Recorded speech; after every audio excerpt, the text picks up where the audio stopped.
समकालीन हिंदी साहित्य की श्रेष्ठ लेखिकाओं में शामिल सुधा जुगरान जी की लिखी हुई कहानी सुनिए, कुछ तुम चलो कुछ हम, मेरी आवाज़ में। मैं हूँ सीमा सिंह। रियाना विचारों के दलदल में गुम थी। खिड़की से बाहर शून्य में निहारती उसकी आंखें स्थिर थीं। रियाना, शमिक की जोर की पुकार सुनकर वो किचन की तरफ दौड़ी। दूध गैस पर चढ़ाकर वो बेडरूम में गई और स्मृतियों में गुम हो गई। दूध उफन उफन कर पूरे किचन में फैल कर बह रहा था और शमिक गैस बंद करके कमर पर हाथ रखे खड़ा था। तुम्हें कितनी बार कहा कि तेज आंच पर दूध चढ़ाकर इधर उधर मत जाया करो। रियाना का दिल टका सा जवाब देने को हुआ, पर चुप रहकर स्लैब साफ करने लगी। शमिक भी नीचे गिरे दूध को साफ करने को तत्पर हो गया। इंजीनियर, MBA दोनों कुशाग्र बुद्धि के विद्यार्थियों का पढ़ाई करते समय सिर्फ एक ही ध्येय था, एक अच्छी जॉब पाना। शमिक अगर इकलौता लाडला बेटा था तो रियाना इकलौती लाडली बेटी।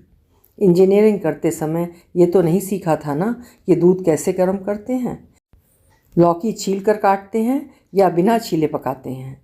प्रेशर कुकर का ढक्कन बिना गास्केट के नहीं लगाते, क्योंकि सीटी नहीं बनेगी और जो चढ़ाया है वो जल जाएगा। Corona, lockdown, work from home, ये भी कहाँ जाना था। ज़िंदगी बिना काम वाली, बिना कुक के, बिना बाहर से खाना ऑर्डर करे भी तो बितानी पड़ सकती है। ये भी कहाँ सोचा था। ये शिक्षा कहाँ पाई थी कि बाथरूम भी साफ़ करने पड़ते हैं और बिस्तर की चादर भी बदलनी पड़ती है, सुबह बिस्तर भी ठीक करना पड़ता है। ये सब तो सिखाया ही नहीं गया था ना। फर्नीचर पर लगी धूल 2 नहीं तो 4 दिन में साफ़ करनी ही पड़ती है। फर्श पर पोछा 2-4 दिन में लगाना ही पड़ता है और बर्तन तो रोज़ ही धोने पड़ते हैं। चाय, मैगी और ब्रेड ऑमलेट के सिवाय दोनों को कुछ ठीक से बनाना आता ही नहीं था। बड़ी बड़ी कंपनियों के दोनों मैनेजर इस समय उफने हुए दूध को साफ करते हुए अपने अपने उफानों को दबा रहे थे। Corona, lockdown, work from home, ये 3 शब्द किसी शिक्षित या उच्च शिक्षित को ही नहीं, अपितु गली मोहल्ले में झाड़ू लगाने वाले, घर में काम करने वालियों को भी रट गए थे। इसलिए अगर कुछ वर्क फ्रॉम होम कर रहे थे तो कुछ वर्क ऑफ होम कर रहे थे और कुछ दोनों कर रहे थे। रियाना व शमिक की विवाह पश्चात घर और ऑफिस के बीच सैंडविच बनी जिंदगी बेस्वाद होती जा रही थी। उसे स्वादिष्ट बनाने का, तड़का लगाने का ना उनके पास समय था और ना ही हिम्मत। इसलिए वर्क फ्रॉम होम का ऑफ़र शुरू में ज़िंदगी में रस घोल गया, चटपटा बना गया। आने जाने की भागदौड़ व तैयार होने की जद्दोजहद से मुक्त शुरुआती कुछ दिन बहुत अच्छे बीते। लेकिन होम में सिर्फ वही नहीं थे, उनके काम वाले भी थे।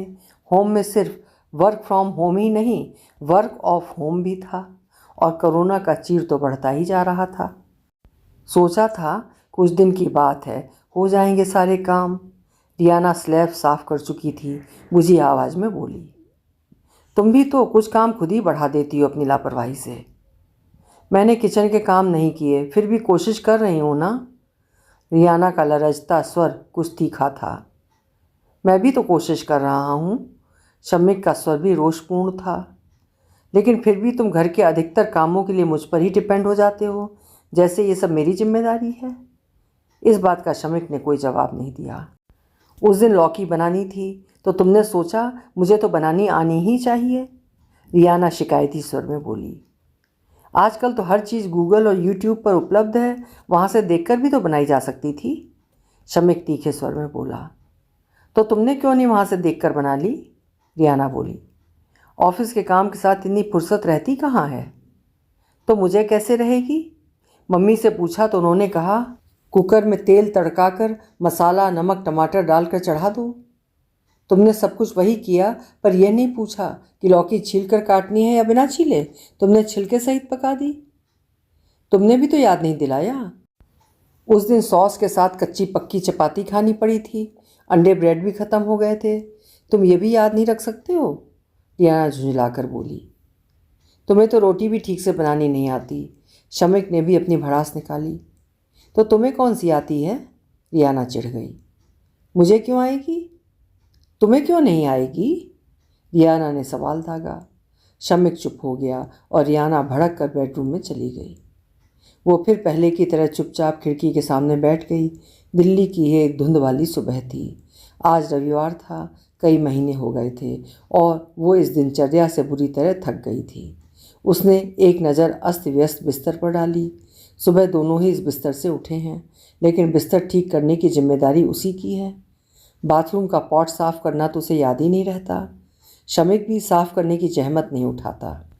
शमिक पहले नहाता है, वो बाद में, तो जाहिर है बाथरूम में वाइपर उसे ही चलाना है। जिन कामों के बारे में उन्होंने सोचा भी नहीं था वे भी करने पड़ते हैं। सिंक साफ करना, किचन का स्लैब साफ करना, डस्टिंग करना शमिक को काम नहीं लगते। वो सिर्फ मदद करता है और उसी को बहुत समझता है। गीला तौलिया जहाँ तहाँ छोड़ देना, कपड़े धोने के नाम पर जो कपड़े सामने दिखे मशीन में डाले और चला दी। ये जिम्मेदारी नहीं कि रियाना की अलमारी से भी गंदे कपड़े निकाल ले। जब वो मशीन चलाती है तो शमिक की अलमारी खोल कर गंदे कपड़े ढूंढ ढांढ कर निकाल लेती है। शर्ट के कॉलर और कफ हाथ से धो लेती है। आखिर जिम्मेदारी सिर्फ उसी की क्यों है और मदद सिर्फ शमिक को करनी है? ऐसा क्यों नहीं हो सकता कि जिम्मेदारी शमिक उठाए और वो मदद करे? मदद करने वाला जितनी चाहे मदद करे, लेकिन जिसके ऊपर जिम्मेदारी है जवाबदेही उसी की हो जाती है। शमिक उस पर जब तब नाराज़ हो जाता है कि उसे कुछ नहीं आता। उसे ही क्यों आना चाहिए, वो समझ नहीं पाती। उसने भी तो 12वीं के बाद बाहर जाकर पढ़ाई की है, उसी की तरह जॉब कर रही है। वो शमिक की तरह ही बाहर के सभी काम कर लेती है, फिर शमिक घर के काम क्यों नहीं कर सकता? खिड़की के सामने से दिखाई देने वाली बिल्डिंग में निर्माण कार्य चल रहा था। मजदूरों के साथ अक्सर मजदूरनियाँ भी दिख जाती थीं। तभी उसे सामने से एक मजदूर औरत बोझा ढोती हुई दिखी। रियाना के विचारों की श्रृंखला एकाएक भंग हो गई। क्या फ़र्क है इसमें और मुझ में? ये भी तो काम कर रही है, घर में जाकर भी पूरा काम करेगी। सोच सोच कर रियाना के अंदर अजीब सी खिन्नता पसर गई थी।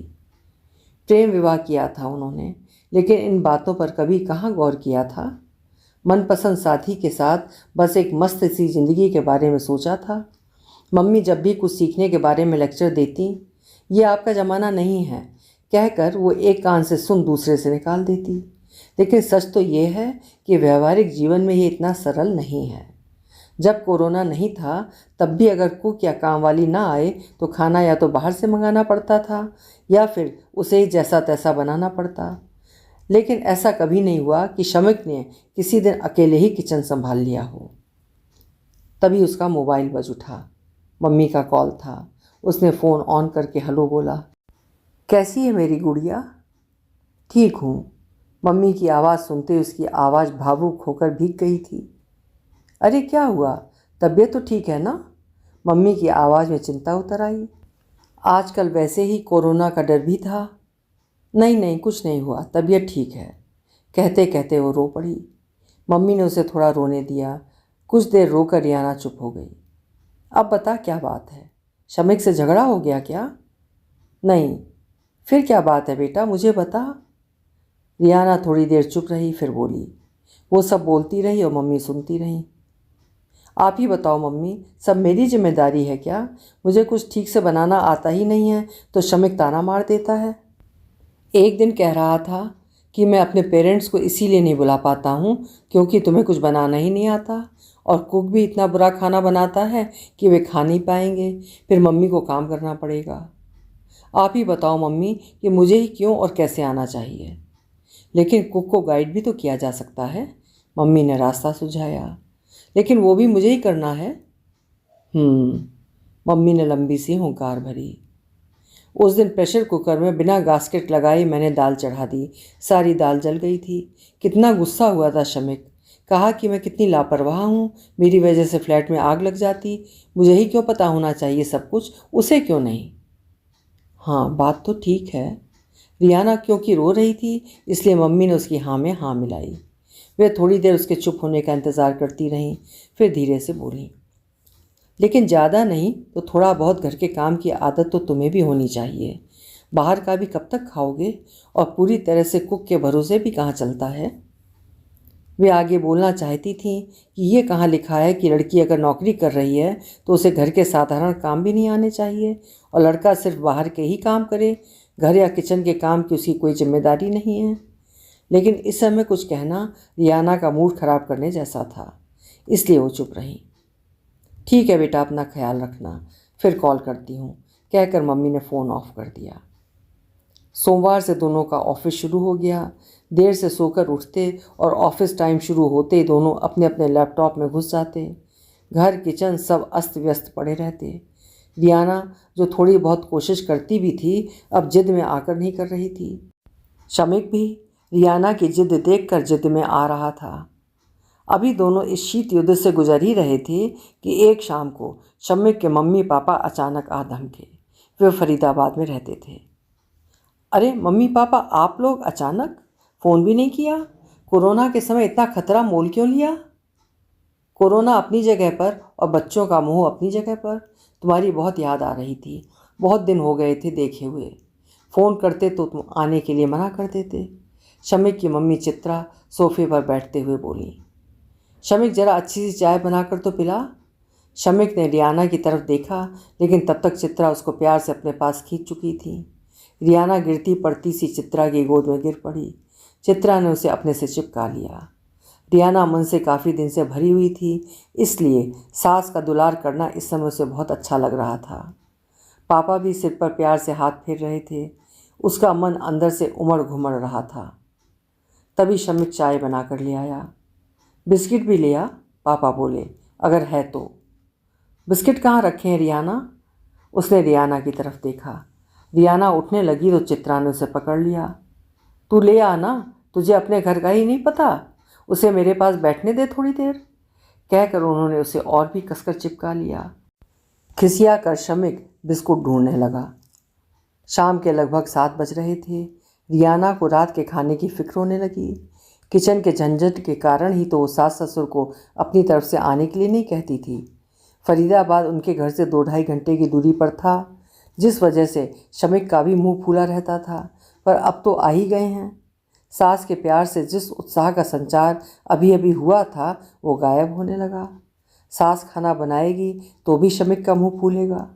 दिन भर ऑफिस के काम से थककर खाना बनाने का बिल्कुल भी मन नहीं था। कोरोना के कारण बाहर से भी ऑर्डर नहीं कर सकते। वे दोनों तो कुछ भी खा लेते, पर अब तो प्रॉपर डिनर बनाना पड़ेगा। मुझे मन से उठते हुए वो बोली, डिनर में क्या बनाऊं मम्मी? डिनर मैं बना कर लाई हूँ, तू बैठ। रियाना ने राहत की सांस ली। वो वापस बैठ गई। चारों के बीच में खूब गप्पें हो रही थीं। कोरोना काल में अकेलेपन से थके शमिक और रियाना को इस समय मम्मी पापा की उपस्थिति बहुत सुखद लग रही थी।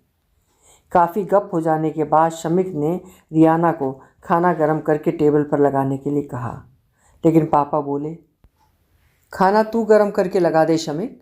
रियाना से ज़रा मैं बिजली का बिल भरवा दूँ ऑनलाइन। कितना भी सीखने की कोशिश की पर हो ही नहीं पाता है। अब की बार रियाना से अच्छे से सीख कर जाऊँगा। मैं कर देता हूँ पापा, सिखा भी दूँगा, शमिक बोला। एक ही बात है, तू खाना लगा दे, रियाना बिल भर देगी। सिखा दूसरे दिन देना, अभी तो थकान हो रही है, पापा बोले। शमिक किचन में चला गया और रियाना ने मोबाइल उठा लिया। बिल पे करके रियाना मम्मी पापा का रूम ठीक करने चली गई। खाना खाकर सब सोने चले गए। रियाना और शमिक अपने अपने कारणों से मम्मी पापा के बारे में सोच रहे थे। मम्मी पापा दोनों को सुबह उठने की आदत थी। जब तक रियाना और शमिक उठे, वे चाय बनाकर पी रहे थे। शमिक और रियाना की चाय केटल में रखी थी। आज दोनों ने इत्मीनान से सुबह की चाय पी। चाय वाकई बहुत टेस्टी बनी थी। रियाना भी चाय बहुत अच्छी बनाती है, अचानक शमिक के मुंह से निकला। रियाना चौंकी और फिर तनावग्रस्त हो गई। सुबह की चाय बनी हुई मिल जाती, लेकिन अब कहीं उसके सिर चाय बनाना भी न पड़ जाए। लेकिन उम्मीद के विपरीत चित्रा बोली, और तुझे क्या अच्छा बनाना आता है? यह सुनकर शमिक भी चौंक गया। मुझे क्या आना चाहिए? कुछ भी जो तू बना सकता है, नाश्ते में बना दे। चित्रा बिना उसकी तरफ देखे नहाने चली गई। शमिक हक्का बक्का सा देखता रह गया।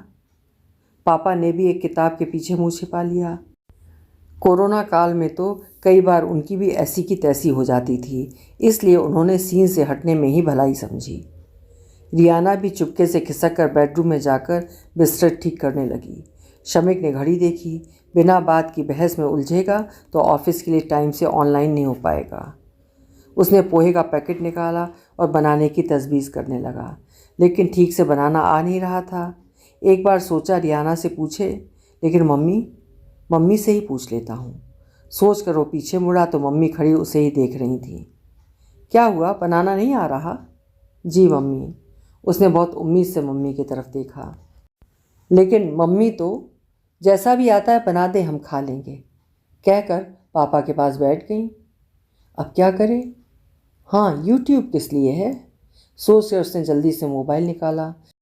थोड़ी देर में यूट्यूब से देखकर आखिर पोहा बना ही लाया। पोहा वाकई स्वादिष्ट बना था। सबने बहुत चाव से खाया। शमी को आज खुद नाश्ता बनाकर अच्छा लग रहा था। हल्की फुल्की चीज़ें बनाना इतना भी मुश्किल नहीं है, उसने सोचा। नाश्ता निपटाने के बाद तैयार होने बेडरूम में गया तो सब कुछ व्यवस्थित था। उसकी शर्ट भी गयाना ने अपने कपड़ों के साथ प्रेस कर दी थी। वाह, इतना बुरा अनुभव भी नहीं रहा नाश्ता बनाना। वो जल्दी से बाथरूम में घुस गया। नहाते समय सोच रहा था, उसने नाश्ता बनाया तो रियाना ने इतनी देर में घर ठीक कर दिया, डस्टिंग कर दी, फर्श भी साफ़ कर दिया, अपने कपड़ों के साथ मेरे कपड़े भी प्रेस कर दिए। अगर नाश्ता रियाना बनाती तो वो उतनी देर तक सिर्फ मम्मी पापा के साथ गप्पे लड़ाता रहता। अपने कपड़ों के साथ रियाना के कपड़े प्रेस करने का तो वो कभी सोचता भी नहीं। दोनों तैयार होकर अपने अपने लैपटॉप में घुस गए। लंच टाइम में भूख लगाई। आज तो मम्मी ने बढ़िया लंच बनाया होगा सोचकर दोनों बाहर निकले तो मम्मी पापा दोनों अपने कमरे में अधलेटे गपिया रहे थे। शमिक कमरे में चला गया। मम्मी, लंच में क्या बनाया? बड़ी भूख लगी है। लंच में मैंने तो कुछ नहीं बनाया। तुमने ना कुछ बताया था और ना कुछ तैयारी ही की हुई थी। मम्मी एकदम सरल भाव से बोली। अरे कुछ भी नहीं बनाया, मुझे तो बहुत भूख लगी है। शमिक क्षोभ के मारे उत्तेजित सा हो गया। हाँ हाँ, भूख तो रियाना को भी लग गई होगी और हमें भी लग रही है। चलो हम सब मिलकर जल्दी से कुछ बनाते हैं। मम्मी उठ खड़ी हुई।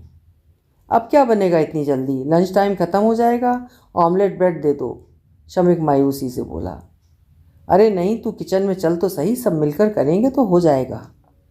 मम्मी के साथ पापा जी भी किचन में चले गए। किचन में खाना न बना देखकर रियाना मति भ्रम वाली स्थिति में खड़ी थी। सुबह पता होता मम्मी खाने के लिए कुछ नहीं बनाएंगी तो कुछ तैयारी कर लेती। वैसे तो डिनर में ज़्यादा बना लेती थी, वही लंच में काम आ जाता था, लेकिन कल तो मम्मी डिनर लेकर आई थी। चलो सब एक एक मोर्चा संभाल लो, अभी बन जाएगा। चित्रा ने दाल चावल निकाले और रियाना को धोने के लिए दे दिए। गोभी निकालकर पापा जी को काटने को कहा और आटा निकालकर शमिक के सामने रख दिया। खुद कढ़ाई गैस पर चढ़ाकर सब्जी छौंकने का उपक्रम करने लगी। पापा जी को तो पत्नी के साथ सब्जी काटने की बढ़िया प्रैक्टिस हो गई थी, इसलिए उन्होंने फटाफट गोभी काट दी। चित्रा ने गोभी छौंक दी। रियाना ने दाल चावल धोकर सलाद काटा और टेबल लगाने लगी। चित्रा ने दाल चावल भी चढ़ा दिए, लेकिन शमिक अभी भी आटे में ही उलझा हुआ था। आटा गीला हो गया था और शमिक के पूरे हाथ में लिपट गया था। वो बड़ी बेचारगी से मम्मी की तरफ देखने लगा। उन्होंने थोड़ा सूखा आटा उसमें डाल दिया। अब गूँथ ले, आटा गीला हो जाए तो यही उपाय है। रियाना को शमिक की हालत पर दया भी आ रही थी, पर सास की दमगता के कारण चुप थी। आखिर शमिक ने आटा गूँथ ही लिया।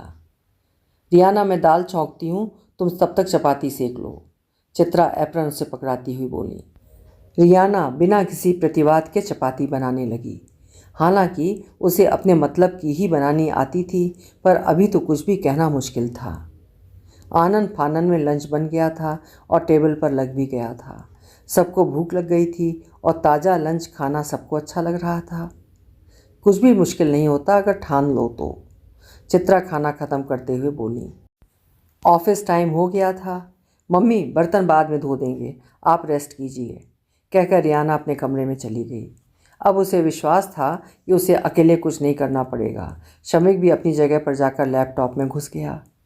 मम्मी पापा सच में ही रेस्ट करने चले गए। चित्रा ने तब तक कुछ नहीं किया जब तक रियाना और शमिक अपने कमरे से बाहर नहीं आ गए। चारों ने फिर उसी तरह मिलजुल कर डिनर बनाया, बर्तन धोए। अब ये रोज़ की दिनचर्या थी। चित्रा कोशिश करती कि शमिक किचन के काम ज़्यादा करे और रियाना बाहर के। तभी एक दिन गैस का सिलेंडर ख़त्म हो गया। दूसरा सिलेंडर लगाने के लिए रियाना शमिक की तरफ देखने लगी, लेकिन चित्रा ने ताड़ लिया।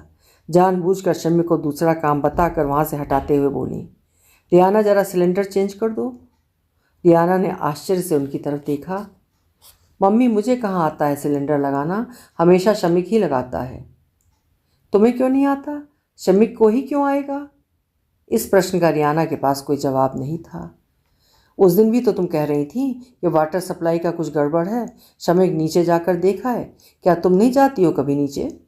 चित्रा आश्चर्य से बोली, मैं तो सिलेंडर भी बदल लेती हूँ और कारपेंटर, बिजली वाले, किसी से भी काम करवा लेती हूँ। अब कहाँ ज़माना रहा कि लड़कियों की नफासत लड़के संभालें और लड़कों का लाडलापन लड़कियाँ। चित्रा बहुत प्यार करने वाली शख्सियत थी, लेकिन उसूलों की पक्की थी। रियाना से कुछ बोला नहीं गया। लगाना नहीं आता तो सीखो बेटा, ऐसा कौन सा काम है जो आज के पढ़े लिखे बच्चे नहीं कर सकते। हाँ, अगर मन में यही सोच लो कि हमने तो इंजीनियरिंग, MBA या डॉक्टरी की है, तो फिर ज़िंदगी के प्रति तुम्हारा जोड़ घटाव ही गलत है। चलो मिलकर लगाते हैं, मैं सिखा दूंगी। चित्रा ने रियाना को ही लगाने दिया, खुद बस सिर्फ निर्देश देती रही। तभी शमिक भी किचन में आ गया। उसने भी मम्मी की बात सुन ली थी। डिनर टाइम था। शमिक, अब तो तुम भी खूब अच्छी चपाती बनाने लगे हो, आज खिला दो, कल तो हम फरीदाबाद चले जाएंगे। चित्रा शमिक से बोली। दाल सब्जी डोंगे में डालती रियाना भी चौंक गई। इतनी जल्दी मम्मी, अभी यहीं रहिए। रियाना को इस बार मम्मी का रहना पहली बार बहुत अच्छा लगा था। चित्रा ने कोई जवाब नहीं दिया, चुपचाप खाना टेबल पर लगाने लगी। शमिक चपाती बनाने लगा। डिनर निपटा कर बैठे तो शमिक बोला, मम्मी, रियाना कुछ कह रही थी आपसे, क्यों जा रहे हो आप? यहीं रहो, वहाँ अकेले क्या करोगे? फिर आएंगे बेटा, पर इस बार तुम्हें कुछ सबक सिखाकर जा रही हूँ, उम्मीद है कि भूलोगे नहीं। जी मम्मी। बैठो रियाना, तुम दोनों से कुछ बात कर लूँ, कहकर चित्रा ने रियाना को अपने पास खींच लिया। हमें कुछ कारणों से इस समय आने का प्रोग्राम बनाना पड़ा। चित्रा पल भर रुकी, फिर बोली, दरअसल रियाना की मम्मी का फ़ोन आया था। वो रियाना के लिए बहुत चिंतित थी, लेकिन पूना से तुम्हारी मदद के लिए यहाँ आना सरल नहीं था, इसलिए हमें आना पड़ा। मेरी मम्मी का? रियाना समझ गई उसकी मम्मी क्यों चिंतित हो गई होंगी। शमिक भी इस बात से हतप्रभ था। ऐसा क्या हो गया था जिससे रियाना की मम्मी को उसकी फिक्र हो गई थी? लेकिन शायद उसे सब समझ में आ रहा था। बात ही ऐसी थी। सबसे पहले तो मैं एक बात आज अपने बच्चों के सामने स्वीकार करना चाहती हूँ कि बच्चों के पालन पोषण में हमारी पीढ़ी भी चूक कर गई। ऐसा क्यों कह रही हैं आप? दोनों ने अपनी निगाहें मम्मी के चेहरे पर जमा दी। ऐसी ही बात है बेटा, जब हमने अपनी बेटियों को बाहर के कामों में पारंगत किया, उन्हें आर्थिक रूप से आत्मनिर्भर बनाया, तो बेटों को घर के काम क्यों नहीं सिखाए और बेटी से घर के काम क्यों छुड़ाए, जबकि लड़कों से बाहर के काम नहीं छुड़ाए? क्या सोचा हमने कि दोनों कमा लेंगे तो घर के काम अपने आप हो जाएंगे? घर के काम कौन करेगा? खाना कौन बनाएगा? क्या रुपए खाकर पेट भरा जा सकता है? चित्रा पल भर रुकी। आज हर युवा पाश्चात्य सभ्यता की नकल करने की होड़ में है, लेकिन वे तो घर का काम खुद करते हैं, बच्चे भी पैदा करते हैं और विवाह भी। लेकिन हमारे युवा क्या सीख रहे हैं? शादी मत करो, बच्चे मत पैदा करो, घर के काम मत करो। मैं तुम दोनों से पूछती हूँ, ये कौन सा कल्चर है बेटा? चित्रा ने दोनों बच्चों पर अपनी प्रश्नात्मक निगाह घुमाई। तुम दोनों में से किसी की भी माँ आकर कुछ दिन तुम्हारा घर संभाल लेगी तो क्या समस्या का समाधान हो जाएगा? और ये भी सिर्फ हमारी पीढ़ी ही कर पाएगी, तुम्हारी नहीं। क्या हमारी पीढ़ी को जीने का हक नहीं है? क्या हमारे लिए बच्चों की जिम्मेदारियां कभी ख़त्म नहीं होंगी? तुम हमारे पास आओ तब भी तुम्हें प्लेट लगा कर दें, और हम तुम्हारे पास आएँ तब भी। आखिर जिस पेट के लिए इतनी भागदौड़ मची है, उसे ही भरने के लिए साधन करने का तुम्हारे पास टाइम क्यों नहीं है? रियाना, शमिक दोनों ने निगाहें झुका ली। मैं ये नहीं कहती कि घर या किचन में काम करने में बहुत परफेक्शन हो, पर इतना तो आना चाहिए कि जीवन सुगमता से चल सके। दोनों में से कोई सा भी काम कर सकता है। वैवाहिक जीवन का गणित बिल्कुल अलग होता है बेटा। यहाँ माइनस माइनस प्लस और प्लस प्लस प्लस तो होता ही है, लेकिन प्लस माइनस भी प्लस ही करना पड़ता है, तभी सवाल हल होते हैं। शमिक, मैं पहले तुमसे पूछती हूँ, किचन के व घर के काम के नाम पर पत्नी की ही तस्वीर क्यों उभरती है जहन में? और रियाना, तुम भारी काम के लिए यहाँ तक कि गैस सिलेंडर खिसकाने के लिए जब शमिक की तरफ देखती हो तब क्या सोचती हो कि ये काम सिर्फ पति के ही हैं? रियाना चुप रही। पति पत्नी सहयोगी हैं, कोई प्रतिद्वंदी नहीं है कि एक दूसरे से कोई उम्मीद नहीं कर सकते। स्त्री पुरुष की समानता का मतलब समान अधिकार होता है, एक समान होना नहीं। प्राकृतिक रूप से ही कुछ काम स्त्री जल्दी करती है तो कुछ पुरुष। हाँ, अपवाद हर जगह होते हैं। किचन में सिर्फ गैस पर खाना बनाना ही काम नहीं होता, और भी काम होते हैं। मिलजुल कर क्यों नहीं कर सकते जैसे आजकल हुए? अभी अगर यहाँ पर 2 लड़कियाँ या 2 लड़के रह रहे होते तो मिलजुल कर सब कर लेते, लेकिन पति पत्नी के बीच प्रतिद्वंद्विता ना जाने कहाँ से घुस आती है। चित्रा चुप हो गईं और उठकर बेडरूम में चली गईं। चारों को ही उस दिन बहुत देर से नींद आई। बहुत सी बातें थीं जो शमिक व रियाना की सोच को उद्वेलित कर रही थीं। महसूस कर रहे थे दोनों कि घर के प्रत्येक सदस्य की एक दूसरे के प्रति जिम्मेदारी, समर्पण व जवाबदेही से बनता है, दोषारोपण से नहीं। जीवन सिर्फ एक दूसरे से उम्मीद करने का नाम नहीं, बल्कि एक दूसरे की उम्मीद पर खरा उतरने का है। दूसरे दिन वे फरीदाबाद जाने के लिए तैयार थे। रविवार था। रियाना व शमिक ने मिलजुल कर नाश्ता बनाया, घर ठीक किया, सफाई की, बर्तन धोए। चित्रा सब महसूस कर रही थी। अपना बैग लेकर जब मम्मी पापा बाहर आए तो शमिक ने एक पैकेट हाथ में उठा लिया। चारों पार्किंग में आ गए थे। पापा ड्राइविंग सीट पर बैठ गए तो शमिक मम्मी को पैकेट देता हुआ बोला, यह आपका लंच है मम्मी, आपका पढ़ाया सबक अब हम कभी नहीं भूलेंगे। माता पिता को हाथ में प्लेट पकड़ाना बच्चों को भी आना चाहिए। और हाँ मम्मी, प्लस माइनस भी प्लस कैसे करना है ये भी कभी नहीं भूलेंगे, कहकर दोनों मम्मी के गले लग गए। भरी आंखों से चित्रा ने उन्हें एक साथ गले लगा लिया। अभी आप सुन रहे थे बहुत ही खूबसूरत और सार्थक कहानी कुछ तुम चलो कुछ हम। लिखा था सुधा जुगरान जी ने। आशा है कहानी आपको अच्छी लगी होगी। अच्छी लगी हो तो कहानी को लाइक और शेयर करिएगा और चैनल भी सब्सक्राइब कर लीजिएगा। कल फिर मिलते हैं। नमस्कार।